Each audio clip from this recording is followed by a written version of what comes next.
فأنا ناصح لإخواني بالصدع بالحق تبيض وجوههم. السكوت في مسألة الحزبية يضرها، فاصدع بما تؤمر وأعرض عن المشركين. سلامي على دماج ورجالها والشيخ يحيى ودار العلم يا سعد بانيها. Al-Bukhari rahimahullahu ta'ala Al-Babus Samin wal Ishrun, bab yang ke-28, bab man adraka minal fajri rakaah. Orang yang hanya mendapatkan 1 rakaat dari fajar, baru 1 rakaat tahu-tahu matahari sudah terbit. Maksudnya bagaimana? Yaitu sah sholatnya, tapi ya tentunya lengkapi. Namanya sholatnya 2 rakaat, ya lengkapilah tambah 1 rakaat lagi.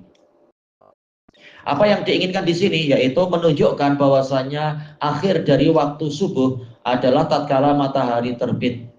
Dan dengan rahmat Allah Ta'ala, asalkan orang tadi masih mendapatkan 1 rakaat, maka sholatnya sah. Tinggal dilengkapi apa yang hutang itu. Lain kalau kurang dari 1 rakaat, hanya mendapatkan sujud misalkan, atau mendapatkan iktidal di rakaat kedua, maka apa? Dia tidak mendapatkan 1 rakaat pun dari fajar itu. Sholatnya tidak sah karena dia keluar waktu. Syaratnya minimal 1 rakaat. Dan rakaat didapatkan lewat apa? Lewat ruku menurut pendapat jumhur, dan itu yang betul dari hadis-hadis yang ada. Ruku. Adapun kalau sekedar iktidal atau sujud tak cukup. Kita baca hadisnya. Al hadisu tasi' wa sab'un ba'da khamsimi'ah, 579. Haddatsana Abdullah bin Maslamah. Beliau adalah Abdullah bin Maslamah Abu Abdirrahman. Abdullah bin Maslamah bin Qa'nab al-Qa'nabi al-Madani siqah min asbatin nas fi muwatta'i Malik. Bahkan sebagian mengatakan dia lebih agung daripada Imam Malik. Tapi jelas Imam Malik yang nomor 1 ya, lebih utama daripada murid-murid beliau secara umum. Kemudian an Malik Abu Abdillah, Malik bin Anas bin Malik al-Asbuhi itu. Imam Darul Hijrah al-Madani. An Zaid bin Aslam, Zaid bin Aslam Abu Abdillah juga, Abu Abdillah al-Madani. Tayyib. Beliau adalah siqatun, imamun faqih, mufassir dan seterusnya. An Atha ibni Yasar. Atha ibnu Yasar, beliau adalah Abu Muhammad, tabi'i, madani, a'lamun nas bil manasik, di masa beliau orang yang paling berilmu tentang manasik haji.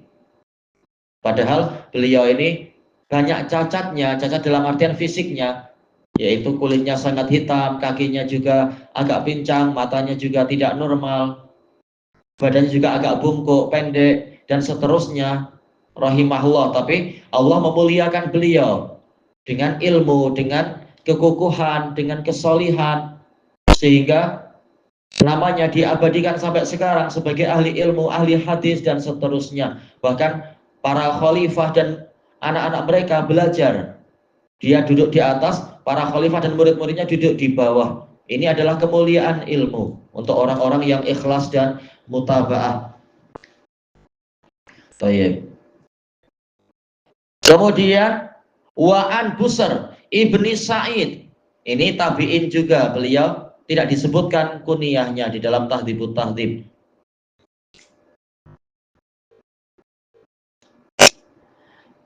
Kemudian Wa'anil A'raj, jadi ini 3 sahabat tabi'inya 3, atau Ibnu Yasar al-Madani, Busr bin Sa'id al-Madani, A'raj juga Madani, asbatun nasfi Abi Hurairah al-A'raj, beliau Abdurrahman bin Hurmus Abu Dawud, kunyahnya Abu Dawud al-Madani.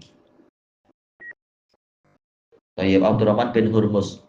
Mereka bertiga yuhadisuna, menyampaikan hadis kepada Zaid bin Aslam an Abi Hurairah radhiyallahu an, Madani juga. Berarti semuanya musalsal bil madaniyin, iya sanadnya ini semuanya ahlul Madinah. Abu Hurairah ma'ruf, Abdurrahman ibnu Sakhr ad-Dawsi al-Yamani summal Madani.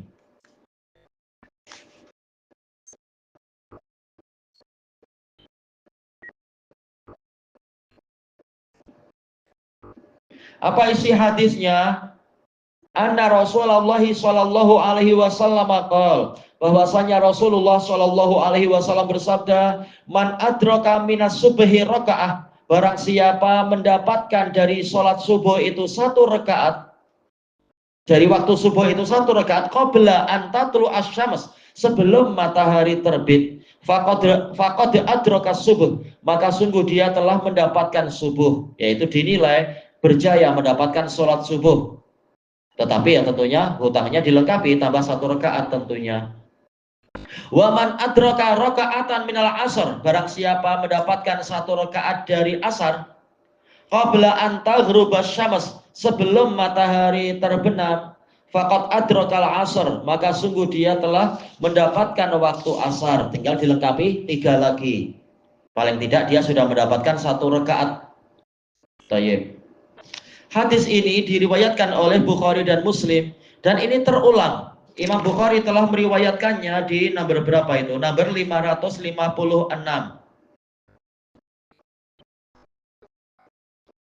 Cuma kalau di dalam di nomor 556 itu lafadznya, yaitu dari jalur Abi Nuaim, dari Syaiban, dari Yahya, dari Abi Salamah, dari Abi Hurairah, idza adraka ahadukum as-sajdah, sajdatan, yaitu lafadz sajdah.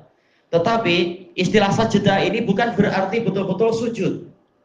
Telah dijelaskan oleh dalil-dalil yang lain. Sajdah di sini adalah rakaah, dan telah dijelaskan dalam dalil yang lain yaitu apa? Ruku, mendapatkan satu ruku. Jadi tidak boleh kita memegang satu hadis kemudian kita tidak memperhatikan penjelasannya di hadis-hadis yang lain. Karena terkadang rawi itu meriwayatkan secara makna. Terkadang satu sholat dipanggil sajdah. Tapi bukan berarti betul-betul hanya satu sujud. Karena dalil yang lain terang-terangan menyebutkan yaitu ruku. Dan barang siapa mendapatkan ruku bersama imam dinilai mendapatkan rakaat. Kalau kurang dari itu dinilai dia belum mendapatkan satu rakaat bersama imam. Makanya hadis yang di nomor 579 ini menjelaskan yaitu syaratnya bukan betul-betul hanya satu sujud, tapi satu rakaat. Hanya saja satu rakaat itu dimulai dari apa? Nanti akan kita lewati dalil yang lain lagi. Maksudnya yaitu di sela-sela pembahasan insya Allah, maksudnya adalah rukuknya itu, bukan sujudnya, tapi rukuk. Kalau kurang dari rukuk maka tidak mendapatkan, dinilai belum mendapatkan satu rakaat. Baik. Hadis ini menunjukkan luasnya rahmat Allah Ta'ala dan kelapangan yang dia berikan.